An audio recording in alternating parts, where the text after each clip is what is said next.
Eu não fui convidada para o cruzeiro de aniversário dos meus pais mesmo tendo pago por ele.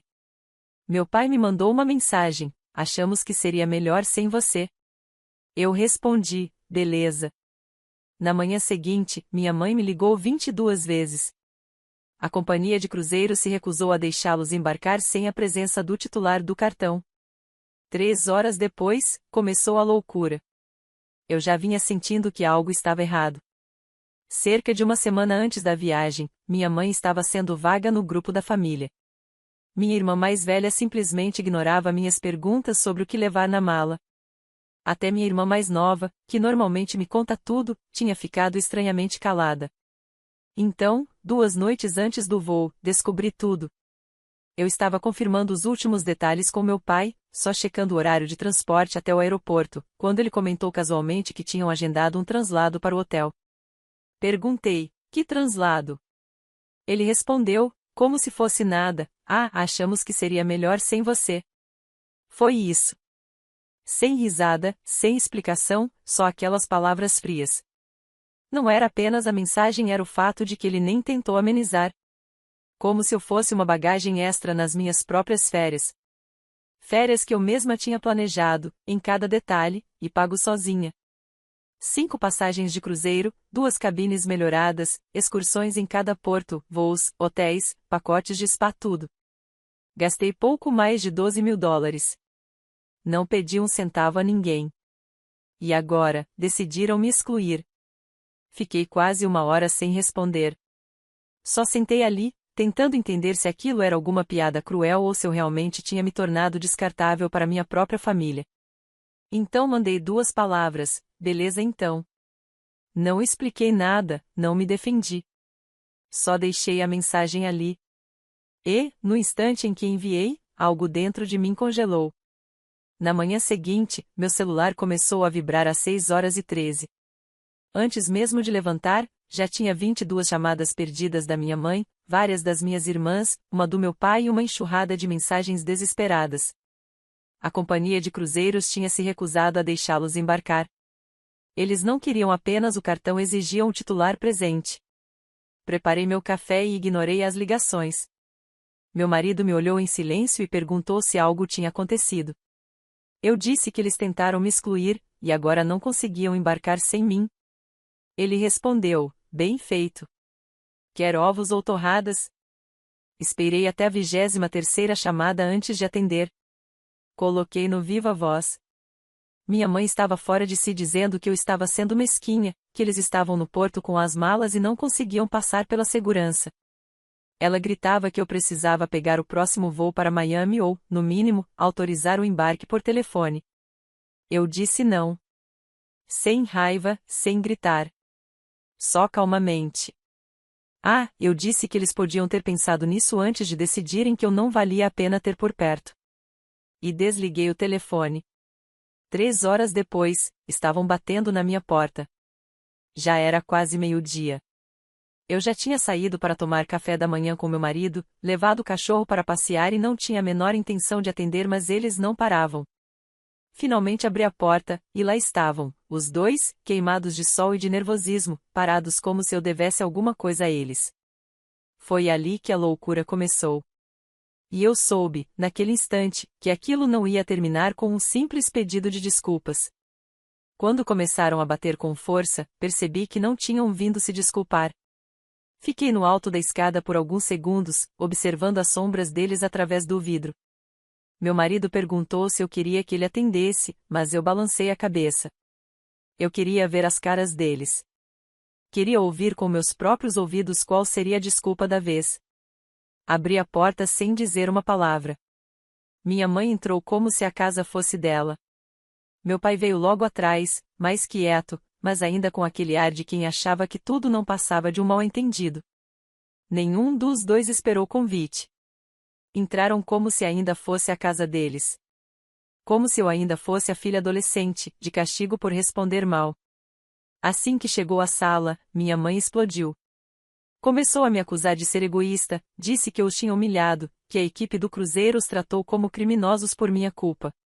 Reclamou que todo mundo olhava quando foram barrados no embarque, que eu tinha planejado tudo por vingança. Ela realmente acreditava que eu tinha arquitetado o caos só para arruinar a viagem deles. Eu não interrompi. Deixei ela desabafar. Observei o rosto dela ficando vermelho enquanto ela reclamava de tudo, das férias perdidas, de como eu era ingrata desde sempre. Meu pai tentava intervir de vez em quando, soltando frases como: "Vamos com calma. Não precisamos gritar. Podemos conversar." Eles ainda não entendiam. Acreditavam de verdade que eu iria resolver tudo, que eu me sentiria culpado bastante para devolver o dinheiro ou remarcar a viagem. Que eu ia, mais uma vez, juntar os cacos por eles. Eu apenas disse que o cruzeiro era não reembolsável. Minha mãe perdeu o controle. Disse que eu desperdicei o tempo, a energia e a confiança deles. Que eu havia traído a família. E então tentou virar o jogo, dizendo que, se eu não fosse com eles, seria prova de que eu não queria mais fazer parte da família. Não falei muito. Só me sentei no braço do sofá e fiquei assistindo a cena. Foi quando meu marido desceu as escadas. Encostou-se na parede, de braços cruzados. Não disse nada até minha mãe colocar o nome dele na conversa. Ela disse que ele tinha me envenenado contra eles. Disse que, desde que eu me casei com ele, fiquei fria, distante e calculista nas palavras. Foi nesse momento que meu marido perdeu a paciência. Mandou que eles fossem embora. Disse que eles eram loucos se achavam que podiam me desrespeitar dentro da minha própria casa e ainda conseguir o que queriam. Afirmou que, se não saíssem em 30 segundos, ele mesmo mostraria a porta. Meu pai tentou acalmar a situação, mas já era tarde. Minha mãe estava gritando. Meu marido ficou parado, de braços cruzados, enquanto ela lançava um último insulto e saía batendo a porta. Meu pai foi atrás, mais quieto do que o normal. Depois que eles foram embora, a casa ficou em silêncio. Não conversamos muito. Meu marido se sentou ao meu lado e perguntou se eu estava bem. Eu disse que sim, mas não estava. Nem um pouco. O silêncio que veio depois era mais alto que os gritos. Nenhuma mensagem. Nenhum pedido de desculpas. Ninguém perguntou se eu estava viva durante 3 dias. Na quarta noite, recebi uma mensagem do meu pai. Dizendo que queriam conversar. Me convidavam para jantar. Só eu sem o meu marido. Não respondi na hora. Levei horas para decidir se iria. Parte de mim não queria. Parte de mim não queria nunca mais pisar naquela casa. Mas a outra parte, a parte boba e esperançosa, queria acreditar que, talvez, finalmente, eles estivessem prontos para conversar como adultos.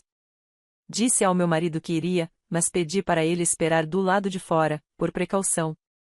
Cheguei alguns minutos antes do horário. A luz da varanda estava acesa, mesmo com o sol ainda visível, como se quisessem parecer acolhedores demais. Meu marido ficou estacionado do outro lado da rua, observando. Eu disse que não demoraria, que provavelmente era só uma conversa. Mas acho que nós dois sabíamos que não seria tão simples assim. No instante em que entrei, senti. Tudo estava perfeito demais. A mesa já estava posta com a melhor louça da minha mãe, guardanapos dobrados, salada servida, velas acesas. Uma garrafa de vinho, a mesma que eu tinha levado no último dia de ação de graças, estava aberta, como se tivesse sido guardada para aquela noite. E todos já estavam sentados. Minha mãe me cumprimentou como se não tivéssemos gritado uma com a outra 4 dias atrás. Meu pai sorriu com aquele ar diplomático. Minha irmã mais velha, de repente, fazia o papel de anfitriã perguntando se eu queria água, oferecendo pão, como se fosse um jantar elegante. E minha irmã mais nova, com seus 16 anos e aquela transparência desconfortável, mal levantava os olhos do prato. Dava para ver que estava tensa, deslocada. Eles todos agiam como se nada tivesse acontecido. Sentei-me sem dizer muito. Eles preencheram o silêncio com conversa fiada. Minha mãe perguntou sobre o trabalho. Meu pai perguntou se meu marido estava bem. Perguntaram até do cachorro. Eu respondi com frases curtas. Cada pergunta soava ensaiada, como se tivesse passado por aprovação antes. A comida estava boa. O clima, nem tanto. No meio do segundo prato, frango à piccata com aspargos cozidos demais, meu pai se recostou na cadeira e começou o discurso. Disse que era uma pena o cruzeiro não ter dado certo, que a família ainda merecia relaxar depois de tanta confusão. Falou de algumas ideias que eles vinham considerando. Minha mãe entendeu o sinal e empurrou algo pela mesa em minha direção, um panfleto impresso, brilhante, dobrado ao meio. Era de um resort no Arizona. Não um resort qualquer, mas um daqueles spas de luxo no deserto, com piscinas infinitas, cúpulas de meditação e massagens diárias. O tipo de lugar onde as pessoas fingem que a vida não está desmoronando. Ela sorriu enquanto eu lia. Disse que seriam apenas 5 noites, que o preço era ótimo considerando tudo. Que já tinham escolhido as datas. Que as passagens ainda estavam baratas se aguíssemos rápido. Eu levantei o olhar. E fiz a única pergunta que importava. Quem vai pagar? Minha mãe piscou, como se não tivesse entendido direito. Meu pai soltou uma risadinha e disse algo sobre como eu tinha lidado tão bem com a logística da última vez. Minha irmã mais velha entrou na conversa. Se a gente dividir o custo das lembranças e das refeições desta vez, vai ser até mais fácil para mim. Mais fácil para mim? Pensei. Minha mãe completou dizendo que dessa vez seriam só $5.000, uma fração do que o cruzeiro tinha custado. Falou isso como se estivesse me fazendo um favor. E foi nesse instante que eu percebi. Aquilo não era um pedido de paz. Era uma armadilha. Eles não queriam resolver nada. Queriam apenas seguir em frente, fingindo que nada tinha acontecido. Reembalaram a traição toda em uma nova viagem em outro plano, onde eu pagava, eles iam e eu ficava de fora outra vez. Olhei para minha irmã mais nova. Ela ergueu os olhos uma única vez, quase em desculpa, e murmurou baixo demais para os outros ouvirem. Eles não vão parar. Minha mãe virou bruscamente a cabeça para ela, dizendo o nome dela num tom cortante. Meu pai tentou disfarçar com uma risada, dizendo que ela estava exagerando, coisa de adolescente dramática. Eu disse tudo bem, que pensaria no assunto, que enviaria uma resposta depois. Minha mãe pareceu satisfeita. Meu pai parecia aliviado. Não terminei o jantar. Levantei-me, disse que tinha um compromisso, abracei minha irmã mais nova por mais tempo do que os outros notaram, e fui embora. De volta ao carro, eu não disse nada de imediato. Meu marido me olhou, esperando. Eu apenas balancei a cabeça e fiquei olhando pela janela enquanto ele dirigia. Naquela noite, enviei a eles $1.000. Não 5.000, apenas 1.000. Sem explicação, sem mensagem de acompanhamento. Depois mandei uma única mensagem. Isso é o suficiente. O silêncio que veio depois foi perfeito demais. Sem sarcasmo, sem indiretas cheias de culpa, sem novas exigências, nada. No começo, achei que eles estavam apenas chocados, esperando o resto do dinheiro cair. Talvez pensassem que eu tinha cometido um engano. Ou talvez, finalmente, estivessem entendendo o recado. Mas às 11h58 da manhã seguinte, meu pai mandou uma mensagem. Podemos passar aí amanhã? A frase me pegou desprevenida. Sem culpa, sem pressão, sem drama. Soava como algo escrito por alguém que não queria começar outra briga. Fiquei olhando para a tela por um bom tempo. Mostrei ao meu marido. Ele leu uma vez, depois de novo, e disse: Sua jogada. Respondi que eles podiam passar à 1 da tarde. Curta e direta. Quando chegaram, foi estranho. Vieram caminhando até a porta como missionários, com rostos calmos e palavras medidas. Minha mãe usava uma blusa em tom pastel, aquela que ela só veste quando quer parecer a imagem de boa mãe para os outros. Meu pai segurava uma sacola de presente em uma mão e trazia aquele sorriso forçado e ensaiado que ele sempre usa antes de pedir algo. Abri a porta.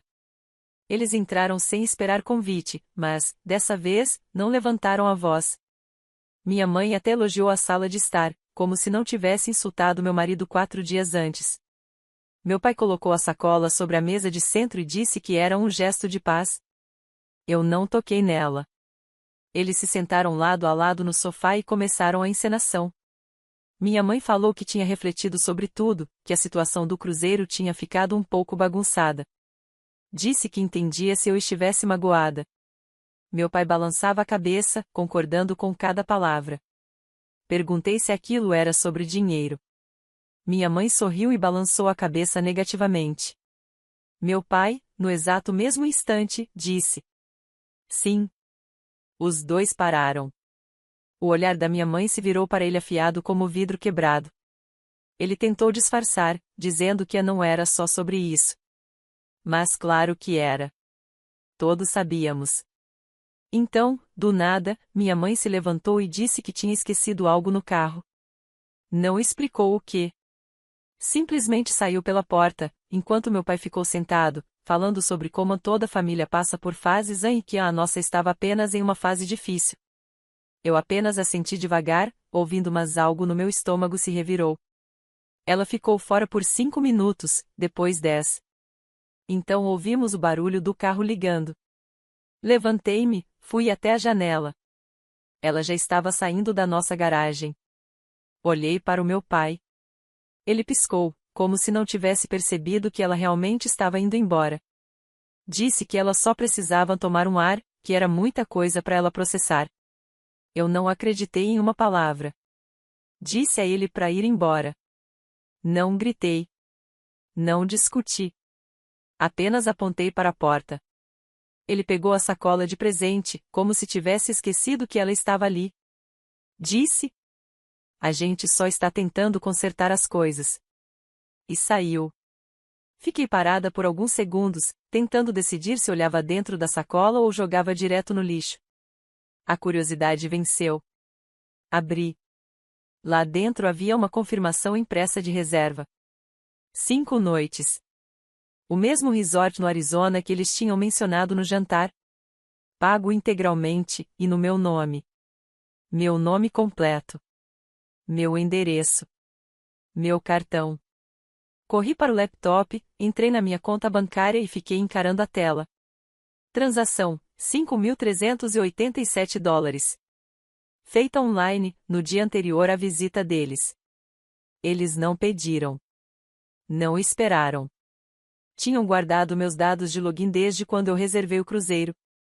Eles não vieram para conversar. Vieram para encobrir o rastro. Contei tudo ao meu marido. Ele se sentou devagar, balançando a cabeça. Depois se levantou e começou a andar de um lado para o outro. Perguntou se eu queria prestar queixa. Eu não sabia. Ainda não sei. Na manhã seguinte, liguei para o resort. Confirmaram a reserva. Sim, era não reembolsável. Mas me disseram algo que eu não esperava. Havia apenas 2 nomes na lista de check-in. O meu e um convidado. Mas ninguém estava autorizado. Foi aí que tomei minha decisão. Disse para não cancelarem nada. Disse que eu usaria a reserva. Mas não do jeito que eles imaginavam. O check-in levou menos de 10 minutos. Entreguei minha identidade, assinei um termo sobre os horários do spa, e a recepcionista me deu um sorriso gentil, junto com 2 chaves de quarto, dentro de um envelope branco com um rótulo. Bem-vinda, Dakota. Meu nome. Minha reserva. Minha vila. Era enorme. Teto alto, piscina privativa, banheira profunda voltada para as montanhas. Tudo iluminado, silencioso. Uma música suave tocava por alto-falantes escondidos. Fiquei no centro da sala por um longo momento, apenas absorvendo tudo. Aquele tipo de silêncio que parece merecido. Aquele tipo de momento em que ninguém pode te tirar nada. Nunca mais. Meu marido chegou 20 minutos depois, arrastando uma mala pequena. Entreguei a ele a chave extra e disse: é tudo nosso. Ele sorriu. Não disse nada. E nós desfazemos as malas como se fosse uma lua de mel. Sem posts, sem stories. Mantivemos os celulares no modo avião por 2 dias. E, por esses 2 dias, houve paz. Dormimos até tarde, bebemos à beira da piscina, caminhamos pelos caminhos silenciosos do resort. Não falamos dos meus pais. Não falamos do dinheiro. Nem da briga na sala ou da reserva roubada. Foi a primeira vez em anos que eu não me senti como um caixa eletrônico pisando em ovos. Mas paz. Paz não dura. Não com gente como eles. Na terceira manhã, liguei o celular. Já havia várias chamadas perdidas, mensagens de voz e uma sequência de mensagens cada vez mais desequilibradas da minha mãe, seguida por uma da minha irmã mais velha que dizia apenas: "Você realmente fez a viagem?" Logo depois, outra mensagem: "Eles estão no aeroporto.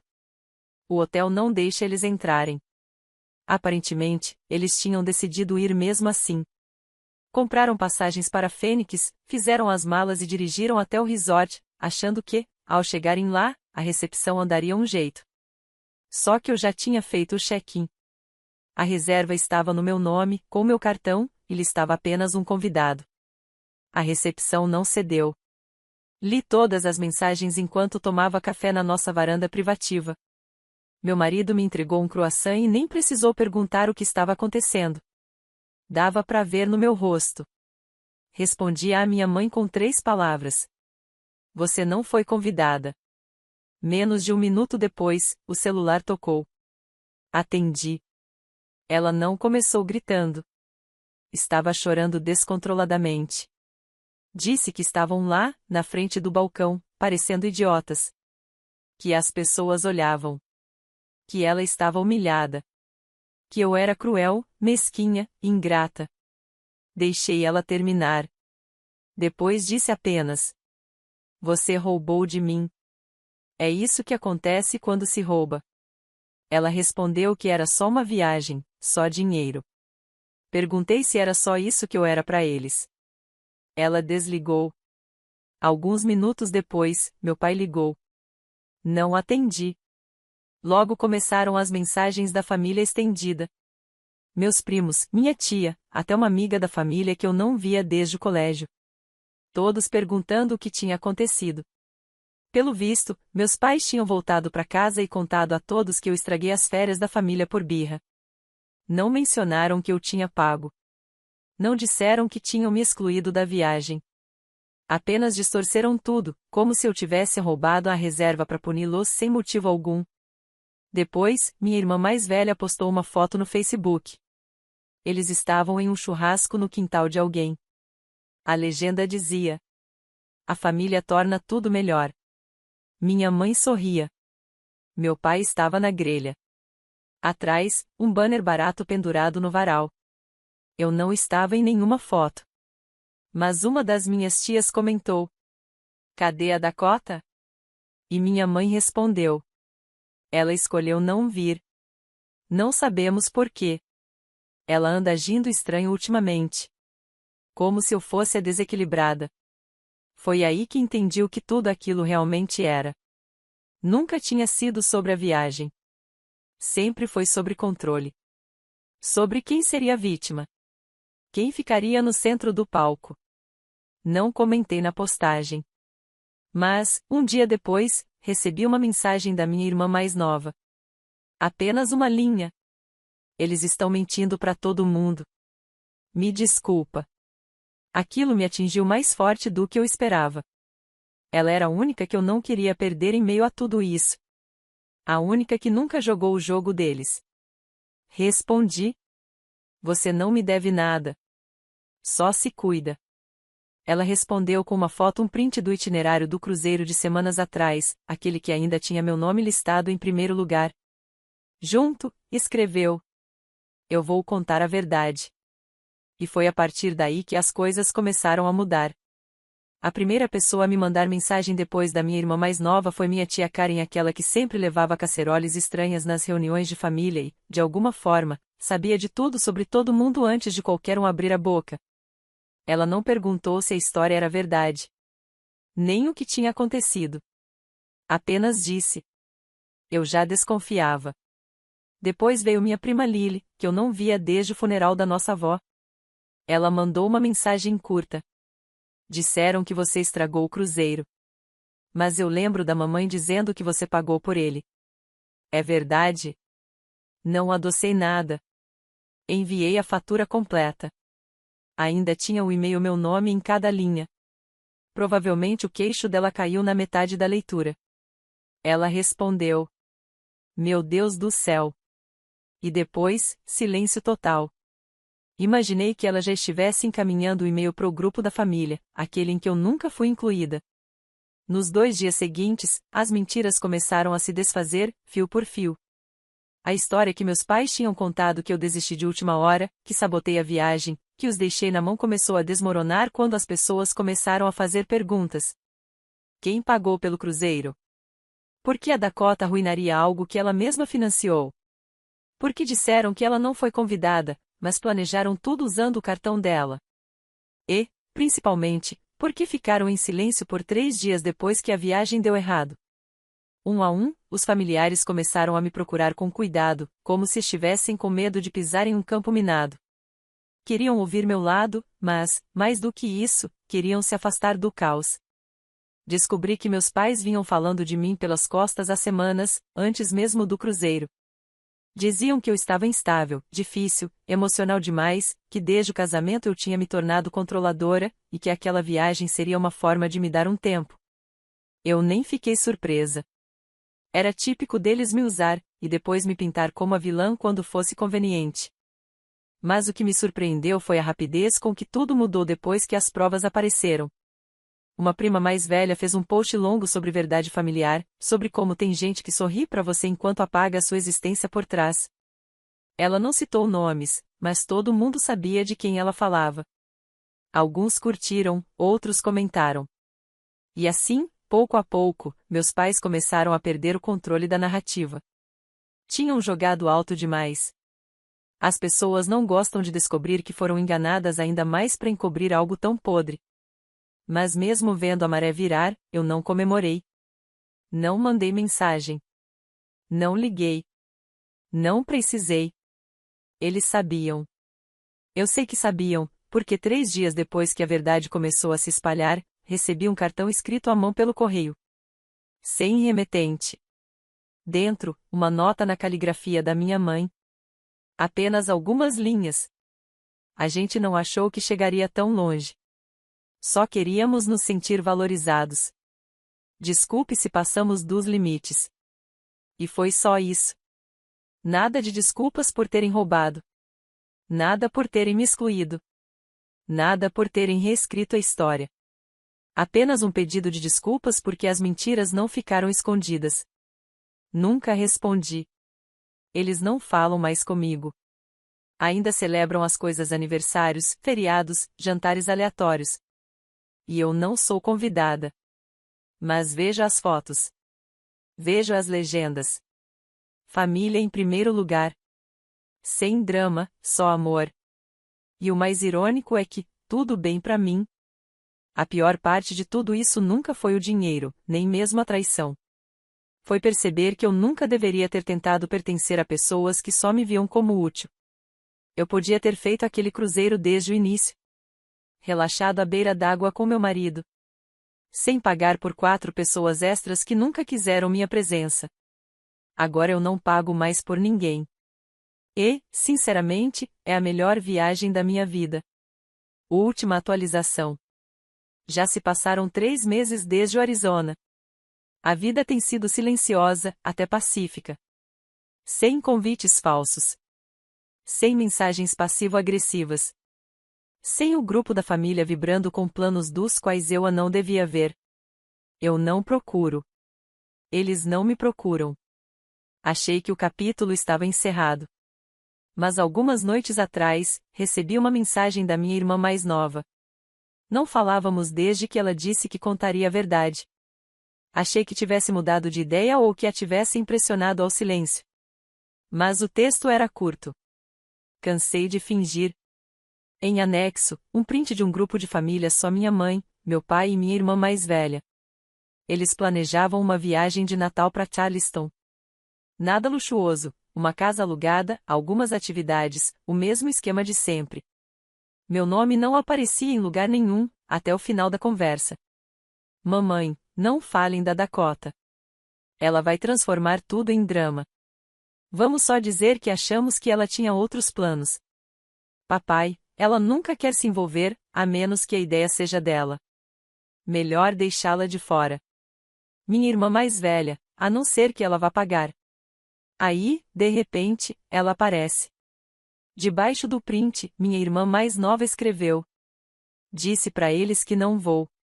Quero passar o Natal com você e o James, se ainda for tudo bem. Fiquei olhando para aquela mensagem por um tempo. Depois respondi: claro que sim. Ela não pediu mais nada.